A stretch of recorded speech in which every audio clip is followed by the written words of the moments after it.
Se você sente que já tentou de tudo na vida e mesmo assim continua enfrentando portas fechadas, lutas internas, pressões invisíveis e problemas que parecem não ter solução, então o que você vai ouvir agora não é apenas mais uma mensagem comum. É um princípio espiritual profundo sobre como vencer na vida com Deus, e talvez seja exatamente isso que esteja faltando para a sua história mudar de direção. Porque existe um tipo de pessoa que encara a vida apenas com lógica humana, confiando só no próprio esforço, nas próprias estratégias, nas próprias forças, e quando algo dá certo ela chama de sorte, mas quando dá errado ela aceita o fracasso como destino.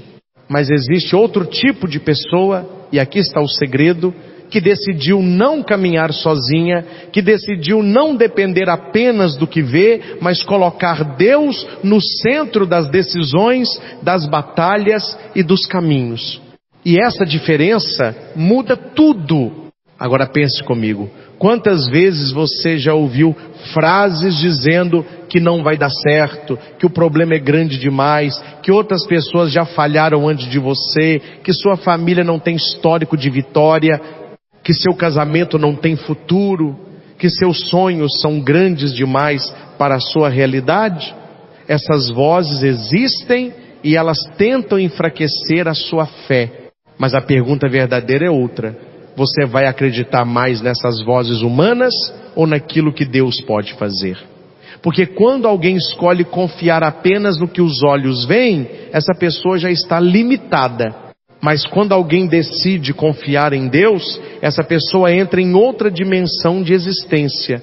Por isso, antes de tudo, eu te convido a um momento de silêncio interior, de abertura espiritual. Porque o que vamos refletir não é apenas informação, é direção de vida. E para isso, precisamos reconhecer a presença de Deus aqui. Vamos invocar juntos o Espírito Santo, não como uma repetição vazia, mas como uma entrega verdadeira. Porque quando o Espírito de Deus entra no coração de alguém, a forma de pensar muda, a forma de reagir muda, e até a forma de enxergar os problemas muda. Vinde, Espírito Santo, enchei os corações dos vossos fiéis e acendei neles o fogo do vosso amor. Enviai o vosso Espírito e tudo será criado, e renovareis a face da terra. Que esta oração não seja apenas palavras, mas abertura de mente e de coração, porque hoje Deus quer falar com pessoas que estão cansadas de lutar sozinhas, pessoas que precisam de direção, pessoas que precisam de fé prática, não apenas teoria religiosa. Agora, entra o ponto central desta mensagem. Existe uma diferença profunda entre quem vive uma visão mundana da vida e quem vive uma visão espiritual. A visão mundana diz: eu resolvo do meu jeito, eu controlo tudo, eu não preciso de Deus para isso. E quando dá certo, essa pessoa se orgulha, mas quando dá errado, ela se perde. Já a visão espiritual diz: eu faço a minha parte, mas reconheço que sem Deus eu não consigo vencer as batalhas mais profundas da vida. E aqui começa a história que vamos refletir hoje, a história do rei Senaqueribe e do rei Ezequias, no segundo livro dos reis, capítulo 19. Não é apenas uma narrativa antiga, é um espelho espiritual para o nosso tempo. Senaqueribe representa o orgulho humano, a confiança absoluta no próprio poder, a ideia de que força, estratégia e domínio são suficientes para vencer qualquer batalha. Já Ezequias representa algo completamente diferente, a confiança total em Deus, mesmo quando tudo parece perdido. Senaqueribe já havia conquistado muitos reinos. Ele acreditava ser invencível, como se nada pudesse resistir ao seu poder. E isso é perigoso, porque quando alguém começa a acreditar que é indestrutível, essa pessoa já perdeu a noção da própria limitação Ele não via necessidade de Deus, não via necessidade de fé, não via necessidade de humildade. Ele via apenas o próprio império crescendo e se expandindo. Mas Ezequias não via o mundo dessa forma. Ele enxergava a realidade com outra lente, uma lente espiritual. Ele sabia que existem forças além do visível e que a verdadeira vitória não vem apenas de exércitos ou estratégias, mas da presença de Deus sustentando a vida. E aqui começa o confronto entre duas mentalidades. De um lado, aquele que confia apenas no que controla. Do outro, aquele que confia naquele que controla todas as coisas. E essa mesma escolha continua viva hoje dentro de cada pessoa que ouve essa mensagem. Porque talvez você esteja enfrentando hoje uma situação que parece maior do que você. E nesse momento existem duas vozes tentando dominar sua mente. A voz que diz, você está sozinho nisso, e a voz da fé que diz, Deus está com você nisso. E tudo depende de qual voz você decide ouvir. No próximo momento desta reflexão, vamos entrar diretamente no início da batalha entre Senaqueribe e Ezequias.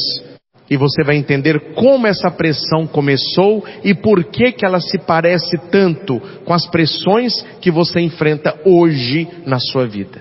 A história continua agora entrando em um nível mais profundo, onde a fé e a pressão humana começam a se confrontar de forma direta. Senaqueribe não era apenas um rei comum, ele era a representação do poder humano levado ao extremo. Um governante que conquistou praticamente todos os reinos ao seu redor, que acumulou vitórias, territórios e medo por onde passava, e isso criou nele uma sensação perigosa de invencibilidade, como se nada pudesse pará-lo. Ele não apenas acreditava no próprio exército, ele acreditava no próprio domínio, como se fosse absoluto. E quando alguém chega nesse nível de orgulho, essa pessoa começa a desprezar qualquer forma de fé ou confiança em Deus. Senaqueribe não via Jerusalém como algo diferente dos outros reinos que ele já havia destruído.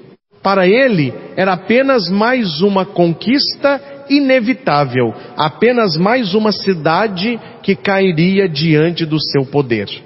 E é exatamente aqui que a pressão começa a ser construída contra Ezequias. Senaqueribe envia uma mensagem, uma carta carregada de provocação, intimidação e desprezo espiritual. Não era apenas uma ameaça militar, era uma tentativa de destruir a fé antes mesmo da batalha começar. Ele queria atacar primeiro a confiança de Ezequias em Deus, porque ele sabia que se conseguisse quebrar essa confiança, a vitória seria mais fácil. E esse é um detalhe muito importante. Nem todas as batalhas da vida começam com violência física. Muitas começam com palavras, com dúvidas, com pensamentos, com mensagens que tentam minar sua fé. Na carta, Senaqueribe basicamente diz, não deixe o seu Deus te enganar, a Sera. Ele questiona a fé de Ezequias como se Deus fosse incapaz de salvá-lo. Ele lembra todas as outras nações que foram destruídas, como se isso fosse prova suficiente de que Jerusalém também cairia. E ele usa exatamente essa lógica humana. Se funcionou contra todos os outros, vai funcionar contra você também. E aqui existe uma conexão muito forte com a vida real. Quantas vezes você já ouviu algo parecido? Isso não vai dar certo. Outras pessoas já tentaram e falharam. Não adianta rezar, isso não muda nada. Você está perdendo tempo. Essas são versões modernas da carta de Senaqueribe.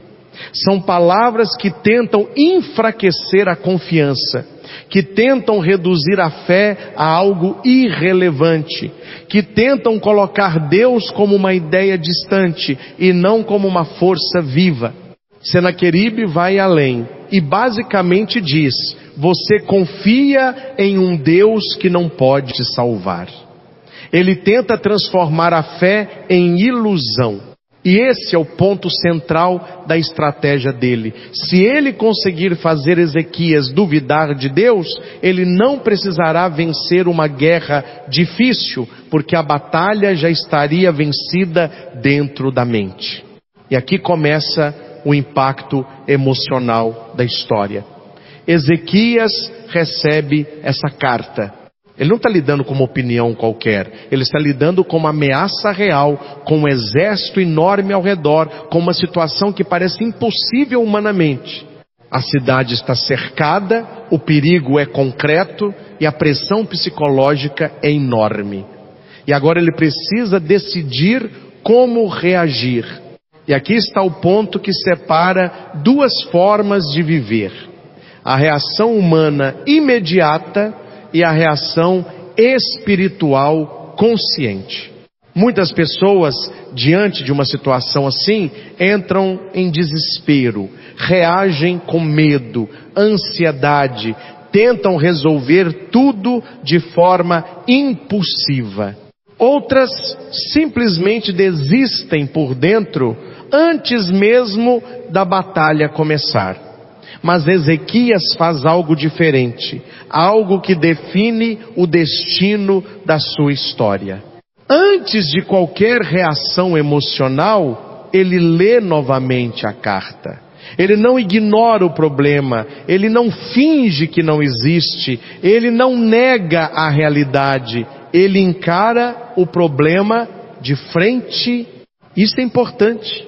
Porque fé não é negação da realidade. Fé é a forma como você reage à realidade. E depois disso, ele toma uma decisão espiritual. Ele sobe ao templo do Senhor. Esse detalhe é profundo. Ele não corre para alianças políticas primeiro, não corre para estratégias militares primeiro, não corre para desespero primeiro. Ele sobe ao templo. Isso significa que ele escolhe elevar sua mente acima do nível do problema. Na linguagem espiritual dessa história, subir ao templo significa se afastar da lógica do medo e entrar na lógica da fé. Significa não permitir que a pressão externa dite suas decisões internas. Significa lembrar que existe um Deus acima da situação que você está enfrentando. E aqui existe um contraste muito forte com a forma como muitas pessoas vivem hoje. Quando o problema chega, muita gente desce emocionalmente. Desce para ansiedade, desce para medo, desce para confusão, desce para desespero. E quanto mais desce, mais perde a clareza. Mas Ezequias sobe, ele muda o nível da resposta. Depois de subir ao templo, ele faz algo ainda mais significativo. Ele estende a carta diante de Deus. Isso não é apenas um gesto simbólico, é uma atitude espiritual profunda. Ele está dizendo: Deus, eu não vou carregar isso sozinho. Eu estou colocando isso diante de ti. Ele não esconde o problema, ele não mascara a dor, ele não tenta parecer forte sozinho, ele apresenta a realidade diante de Deus. E isso muda completamente a dinâmica da situação. Porque quando você segura o problema sozinho, ele parece maior do que você. Mas quando você coloca o problema diante de Deus, você começa a perceber que ele não é maior do que Deus. A carta que antes era um peso psicológico, agora se torna um ponto de oração. O que antes era ameaça, agora se torna diálogo com Deus. E isso é uma transformação interna fundamental. E então vem o terceiro movimento de Ezequias. Ele ora. Mas não é uma oração superficial, não é uma oração vazia, não é apenas repetição de palavras. É uma oração estruturada, consciente e profunda. Ele reconhece quem Deus é, ele reconhece o que está acontecendo e ele reconhece a sua própria limitação. E aqui está o ensinamento central desta história. A oração de Ezequias não começa pedindo coisas, começa reconhecendo Deus. Ele primeiro estabelece quem Deus é e só depois ele apresenta a sua necessidade. Isso muda tudo, porque quando você entende quem Deus é, você entende também o tamanho do que Ele pode fazer. Essa sequência mostra um padrão espiritual muito forte: subir ao templo, colocar o problema diante de Deus e orar com consciência. Não é apenas um ritual, é uma postura de vida. E enquanto Senaqueribe tenta destruir a fé com palavras de medo, Ezequias responde com palavras de dependência e confiança. Um tenta diminuir Deus na mente do homem, o outro coloca o homem na presença de Deus. E aqui termina uma parte crucial da história, porque agora tudo já não depende mais apenas da força humana, mas da intervenção divina. E no próximo momento desta reflexão, vamos entrar exatamente na oração de Ezequias e entender como cada parte dela revela um segredo profundo sobre como Deus responde quando alguém realmente confia nele. Agora entramos no centro espiritual desta história, onde tudo deixa de ser apenas pressão humana e passa a ser um confronto direto entre fé e desespero, entre confiança em Deus e a lógica do medo. Ezequias já tomou a decisão mais importante da vida dele. Ele não vai enfrentar isso sozinho. Ele não vai responder Senaqueribe no mesmo nível de orgulho, nem vai entrar no jogo da intimidação. Ele sobe ao templo, coloca a carta diante de Deus e agora ele faz algo ainda mais profundo. Ele começa a orar. Mas essa oração não é comum. Ela não nasce da pressa, nem do desespero emocional, nem de palavras soltas repetidas sem consciência. Ela é estruturada, consciente e espiritual. E aqui está um segredo que muitas pessoas ignoram. A forma como você ora define o nível da sua maturidade espiritual. E a oração de Ezequias nos ensina isso com clareza. A Bíblia mostra que ele ora entre os versículos 15 e 19, e cada parte dessa oração revela um passo espiritual. Ele não começa pedindo nada, ele começa reconhecendo quem Deus é. Isso já muda completamente a direção da oração. Porque quando alguém entra na presença de Deus sem reconhecer quem Ele é, essa pessoa reduz a oração a uma lista de pedidos. Mas quando alguém reconhece Deus primeiro, a oração se torna relacionamento, não apenas necessidade. Ezequias começa dizendo, em essência, Senhor, Tu és Deus. Ele reconhece a soberania divina, ele reconhece que Deus está acima de tudo, que não existe outro poder comparável. Ele não está tentando convencer Deus de nada, ele está alinhando o próprio coração com a verdade de quem Deus é. Isso é importante, porque muitas vezes a ansiedade nasce exatamente quando esquecemos quem Deus é e focamos apenas no tamanho do problema. E aqui existe uma lição prática muito forte. A fé não começa quando o problema diminui. A fé começa quando a visão de Deus aumenta dentro de nós. Ezequias não diminui Senaqueribe com palavras. Ele aumenta Deus dentro da oração. Ele diz em linguagem espiritual, Tu és o Criador dos céus e da terra. Isso significa que ele reconhece Deus como autoridade absoluta sobre tudo o que existe. Depois disso ele entra em uma segunda fase da oração. Ele reconhece a realidade da situação. Ele não finge que o problema não existe. Ele não espiritualiza de forma superficial. Ele apresenta diante de Deus a ameaça real que está acontecendo. Senaqueribe não é ignorado, ele é colocado diante de Deus. E isso é muito importante, porque fé não é negação do problema. Fé é entrega do problema a Deus. Ezequias basicamente diz: Senhor, veja o que está acontecendo. Ele não está informando Deus como se Deus não soubesse. Ele está trazendo o problema para dentro da relação com Deus. Ele está dizendo: Senhor, eu estou diante de algo que me ultrapassa, mas não ultrapassa a Ti. Essa é a chave. E aqui nós aprendemos algo profundo sobre oração verdadeira. Oração não é esconder o problema. Oração é expor o problema na presença de Deus. Quando você esconde, você carrega sozinho. Quando você expõe, você entrega. Na sequência, ele faz algo ainda mais profundo. Ele mostra a Deus que não é uma questão pessoal de orgulho, mas uma questão de honra espiritual. Senaqueribe não está apenas atacando Ezequias, ele está atacando o próprio Deus. E isso muda completamente o cenário da batalha. Ele diz em essência: Senhor, não é apenas contra mim, é contra Ti.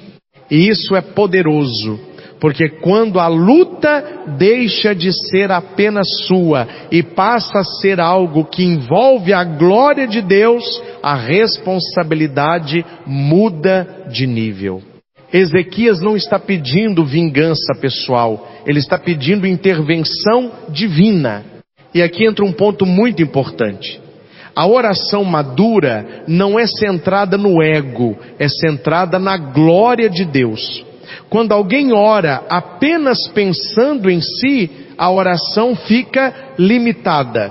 Mas quando alguém ora entendendo que a situação envolve a presença de Deus na história, a oração ganha profundidade espiritual. Depois disso, Ezequias chega ao ponto mais humano da oração.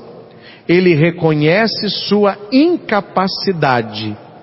Ele admite que sozinho não pode vencer. Ele não tenta parecer forte diante de Deus. Ele não tenta esconder vulnerabilidade. Ele diz em essência: eu não consigo resolver isso sozinho. E isso é libertador, porque muitas pessoas vivem presas na ilusão de que precisam parecer fortes o tempo todo. Mas na espiritualidade verdadeira, força não é fingir que pode tudo. Força é reconhecer que depende de Deus. Agora vem o clímax da oração. Ele pede libertação. Mas o detalhe mais importante não é o pedido em si, é o coração por trás do pedido. Ele não pede destruição dos inimigos, ele pede intervenção de Deus. Ele não transforma a oração em um desejo de vingança. Ele transforma a oração em um pedido de justiça divina.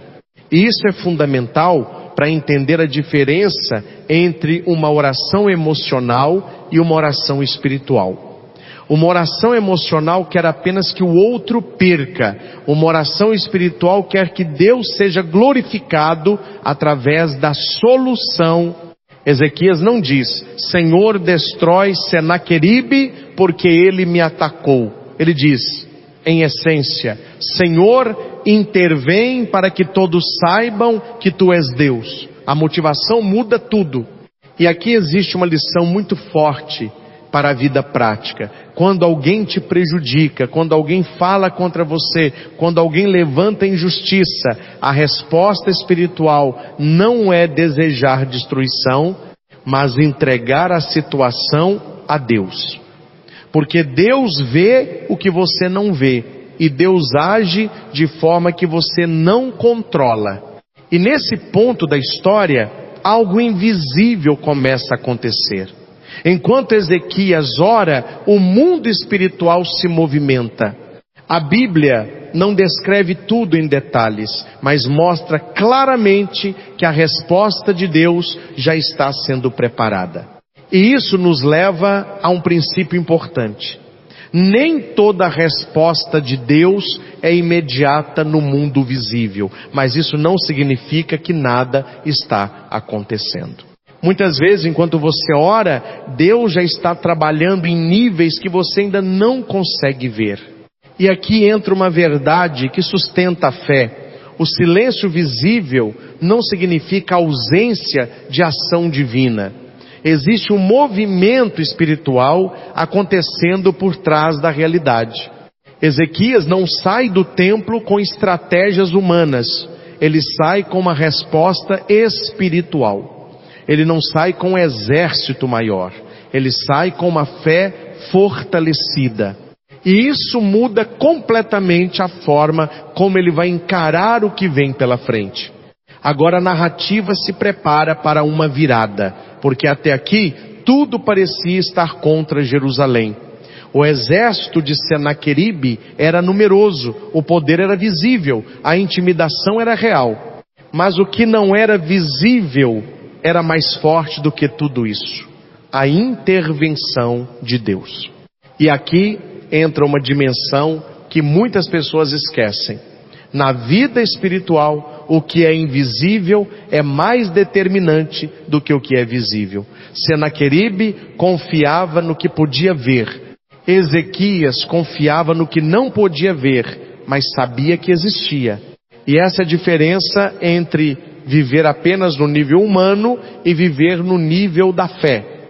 No próximo momento dessa história, vamos ver o resultado dessa oração e como uma única intervenção divina muda completamente o destino de uma nação inteira, mostrando que quando Deus entra na história, nenhum poder humano consegue sustentar a própria arrogância. Agora a história chega ao ponto em que a fé deixa de ser apenas uma postura interna e começa a produzir resposta no mundo real. Até aqui, vimos Ezequias diante de uma pressão impossível, vimos Senaqueribe confiando no poder humano, vimos a carta de ameaça e vimos a oração profunda sendo feita no templo. Mas agora começa algo que muda completamente o rumo da narrativa. Deus responde. E essa resposta não vem no formato que Senaqueribe esperava, nem no formato que o medo imaginava. Porque quando Deus age, Ele não apenas resolve um problema, Ele revela quem realmente está no controle da história. E aqui está uma verdade essencial. O silêncio de Deus nunca é ausência de ação. Muitas vezes, enquanto o homem espera a resposta visível, o mundo espiritual já está se movendo de forma decisiva. Depois da oração de Ezequias, o profeta Isaías entra em cena como instrumento da resposta divina. Isso é muito significativo, porque Deus não apenas ouve a oração, Ele também comunica direção. A resposta não vem como uma emoção interna, mas como uma palavra concreta. E essa palavra tem autoridade espiritual. A mensagem de Deus é clara e direta. Senaqueribe não entrará em Jerusalém. Ele não lançará uma flecha contra a cidade. Ele não levantará escudo contra ela. Ele não construirá cerco definitivo. Em outras palavras, tudo aquilo que parecia inevitável não vai acontecer. Isso quebra completamente a lógica humana da situação. Porque, do ponto de vista militar, Senaqueribe já estava em posição de vantagem. Ele tinha exércitos, estratégia, histórico de conquistas e reputação de invencibilidade. Mas Deus não responde dentro da lógica da força humana. Deus responde dentro da lógica da autoridade divina. E aqui existe um princípio que precisa ser entendido com profundidade. Nem toda ameaça que parece sólida tem sustentação diante de Deus. Nem tudo aquilo que parece inevitável realmente é definitivo. O que o homem chama de impossível, Deus chama de cenário de manifestação da sua glória. A palavra profética continua dizendo que Senaqueribe vai voltar pelo mesmo caminho por onde veio. E isso significa que ele não apenas não vencerá, mas também não permanecerá.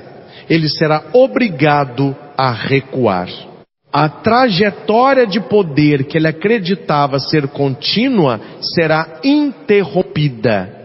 E isso é extremamente importante, porque mostra que Deus não apenas protege, Ele também reposiciona histórias. Ele não apenas impede destruição, Ele redefine caminhos. Mas o ponto mais profundo dessa resposta divina é a motivação. Deus diz que fará isso por amor ao seu nome e em consideração ao seu servo Davi. Isso revela algo essencial sobre como Deus age. Ele não age apenas por circunstâncias humanas. Ele age por fidelidade à sua aliança e à sua própria natureza. Isso significa que a vitória de Ezequias não depende da sua força, mas da fidelidade de Deus. E isso muda completamente a perspectiva da fé. Porque quando a vitória depende de Deus, ela não depende mais da capacidade humana de resistir, mas da capacidade divina de cumprir sua palavra. Agora, enquanto essa palavra é liberada no mundo espiritual, algo invisível já começa a acontecer no acampamento assírio. A Bíblia descreve que naquela mesma noite o anjo do Senhor agiu. E aqui nós entramos em uma dimensão que ultrapassa a lógica militar e humana. O único anjo é enviado. Não é um exército inteiro de anjos, não é uma guerra prolongada, não é uma batalha equilibrada, é uma intervenção direta, pontual e absoluta. E esse detalhe é fundamental para entender a diferença entre poder humano e poder divino. Senaqueribe confiava em 185 mil soldados. Ele confiava em números, estratégia, força e intimidação. Mas Deus não precisou de números. Um único anjo foi suficiente para desfazer toda aquela estrutura militar.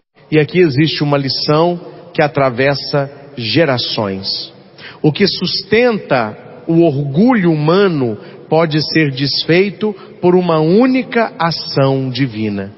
O que parece inabalável diante dos olhos humanos não tem estabilidade diante do poder de Deus.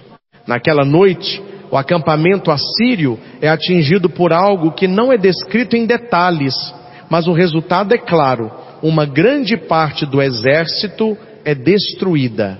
O sistema de dominação, que parecia imparável, simplesmente desmorona sem que Ezequias levante uma espada. Isso é importante porque mostra que a vitória não veio através de guerra direta, mas através de intervenção espiritual. E isso muda completamente a compreensão de batalha. Nem toda vitória precisa ser conquistada com força humana. Algumas vitórias são resultado direto da ação de Deus. E quando Senaqueribe acorda, a realidade já não é mais a mesma. O que ele acreditava estar sob controle agora está desfeito. O que ele achava que era inevitável não aconteceu. E o que ele considerava impossível se tornou realidade. Jerusalém não caiu. Ele então retorna pelo mesmo caminho. Isso não é apenas uma retirada militar, é um símbolo espiritual de derrota. Ele volta com aquilo que representa a quebra de orgulho, porque ele não conseguiu sustentar sua própria arrogância diante de Deus. E aqui existe um contraste muito forte entre dois caminhos: o caminho do orgulho e o caminho da submissão a Deus. Senaqueribe representa o caminho do orgulho que sobe alto, mas termina em queda. Ezequias representa o caminho da fé, que parece frágil, mas termina em vitória. Agora, quando olhamos para essa parte da história, percebemos algo muito profundo. Deus não apenas protege Jerusalém, Ele também expõe a limitação do poder humano. Porque quando Deus age, ele não apenas resolve o problema, ele revela quem realmente estava no controle o tempo todo. E isso traz uma reflexão muito importante para a vida prática. Muitas vezes as pessoas acham que estão no controle de tudo, que suas estratégias são suficientes, que suas forças são invencíveis. Mas a história de Senaqueribe mostra que nenhum poder humano é absoluto. Existe sempre um limite que o homem não controla. E esse limite é o espaço onde Deus se manifesta. Ezequias não venceu porque era mais forte. Ele venceu porque confiou em quem é infinitamente mais forte. E isso muda toda a lógica da história. Agora o cenário começa a se transformar. O medo que antes dominava Jerusalém começa a desaparecer. A pressão que parecia inevitável se dissolve. E a confiança em Deus se torna visível como testemunho.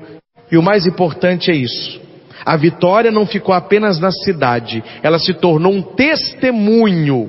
Porque quando Deus age, Ele não apenas resolve um problema individual. Ele transforma a história em evidência da sua presença.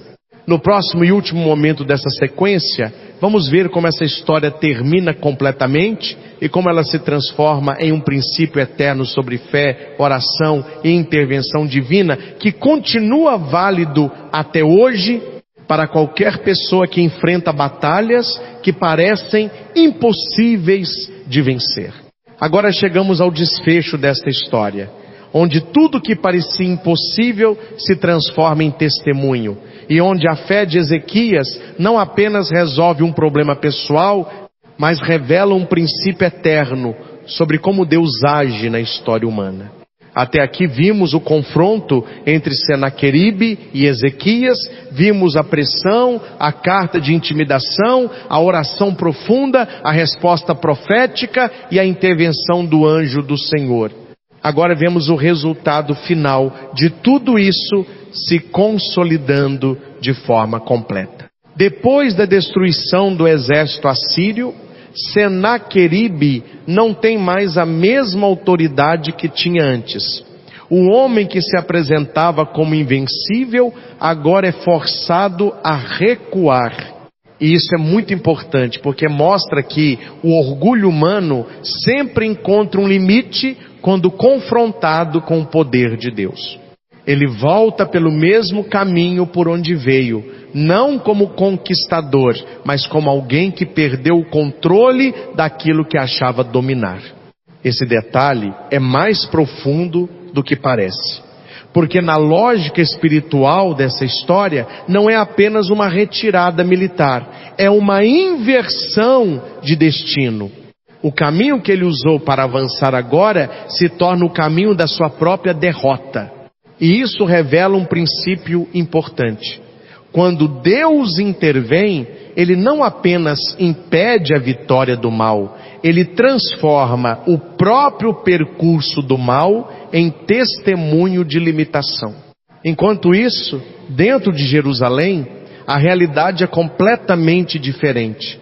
O que era medo se transforma em alívio. O que era pressão se transforma em confiança. E o que era ameaça se transforma em memória de livramento. Mas o mais importante não é apenas o que aconteceu fora, é o que aconteceu dentro das pessoas. Porque quando Deus age, Ele não apenas muda circunstâncias externas, Ele também muda a percepção interna da realidade. Ezequias não saiu dessa experiência apenas como alguém que escapou de uma crise. Ele saiu como alguém que aprendeu um princípio eterno. Confiar em Deus não é teoria, é prática que gera resultado real. Ele viu com os próprios olhos que a oração não é perda de tempo, que o templo não é fuga da realidade e que a fé não é ingenuidade, mas sim uma forma mais profunda de enxergar a realidade. E aqui existe um ponto essencial. A vitória de Ezequias não aconteceu no campo de batalha, aconteceu no templo. Isso muda completamente a forma como entendemos o poder espiritual, porque antes de qualquer resultado visível, houve um movimento invisível. Antes da intervenção do anjo, houve ação. Antes da vitória externa, houve rendição interna. Isso ensina algo que muitas pessoas ignoram. As batalhas mais importantes da vida não são vencidas com força humana, mas com posicionamento espiritual. E o posicionamento de Ezequias foi claro. Ele subiu ao templo, ele apresentou o problema diante de Deus e ele orou com consciência. Agora, olhando para Senaqueribe, vemos um contraste ainda mais forte. O homem que confiava apenas no próprio poder, não apenas perdeu a batalha, mas também perdeu a narrativa de invencibilidade que ele havia construído sobre si mesmo. Ele acreditava que era imparável, mas a história mostra que ele era apenas limitado como qualquer outro ser humano. E isso nos leva a uma reflexão importante. O orgulho humano sempre cria uma falsa sensação de controle. Senaqueribe acreditava que sua força militar era suficiente para garantir qualquer vitória, mas ele ignorava uma realidade fundamental. Existe um nível da história que não é controlado por exércitos, mas por Deus. Agora, quando ampliamos essa história para a vida real, percebemos como ela continua atual. Porque muitas pessoas hoje vivem exatamente entre esses dois modelos. Existem pessoas que vivem como Senaqueribe, confiando apenas em si mesmas, em suas estratégias, em sua inteligência, em seu controle. Existem pessoas que vivem como Ezequias, que fazem o possível, mas reconhecem que o impossível pertence a Deus. E a diferença entre esses dois estilos de vida não está apenas no resultado, mas na forma como se enfrenta a vida. Quem vive como Senaqueribe vive sob pressão constante de manter controle. Quem vive como Ezequias aprende a entregar o que não pode controlar. E aqui entra um dos pontos mais importantes de toda essa narrativa. Ezequias não venceu porque tinha mais recursos. Ele venceu porque tinha a direção correta da sua confiança. Ele não colocou sua segurança no exército, nem na estratégia, nem na política. Ele colocou sua segurança em Deus. E isso não significa passividade, significa alinhamento. Ele fez sua parte. Ele subiu ao templo, ele orou, ele apresentou o problema. Mas ele entendeu que o resultado final não estava sob seu domínio. Depois da intervenção divina, algo ainda mais profundo acontece. A história se torna testemunho. Porque quando Deus age de forma clara, isso não fica escondido. Jerusalém não apenas foi salva, Jerusalém se tornou exemplo de que confiar em Deus produz resultado real. E isso é essencial para entender o propósito dessa narrativa. Ela não foi registrada apenas para informar um evento histórico, mas para ensinar um princípio espiritual eterno. Quando alguém confia em Deus de forma verdadeira, Deus age de forma real. Agora, trazendo isso para a vida prática, essa história não está distante de nós. Ela continua acontecendo em diferentes formas. Porque sempre que alguém enfrenta uma situação que parece maior do que suas forças, essa pessoa está no mesmo ponto onde Ezequias esteve. E nesse momento existem duas escolhas: reagir como Senaqueribe, confiando apenas no próprio controle, ou reagir como Ezequias, subindo ao templo, colocando o problema diante de Deus e orando com fé. E o mais importante é entender que essa escolha não é apenas religiosa, é existencial. Ela define a forma como a pessoa enfrenta crises, decisões, medos e incertezas. No final da história, o que permanece não é o poder de Senaqueribe, mas a fidelidade de Deus. O exército dele desaparece, sua ameaça perde força e sua narrativa de invencibilidade é quebrada. Já Ezequias permanece como testemunho de alguém que confiou corretamente, e aqui termina essa sequência com uma verdade que atravessa toda a narrativa. Deus não é apenas uma opção espiritual entre outras. Ele é a base real da vitória quando tudo parece impossível. Essa história não termina com medo, termina com confiança. Não termina com derrota, termina com intervenção. Não termina com desespero, termina com fé. E agora, olhando para tudo isso, a pergunta volta para nós. Quando a carta da vida chega nas nossas mãos, quando a ameaça aparece, quando o problema parece maior do que nós, qual será a nossa resposta? Subir ao templo como Ezequias, ou confiar apenas na força humana como Senaqueribe? A resposta a essa pergunta define não apenas a história de um rei, mas a direção de qualquer vida que decide confiar em Deus de verdade.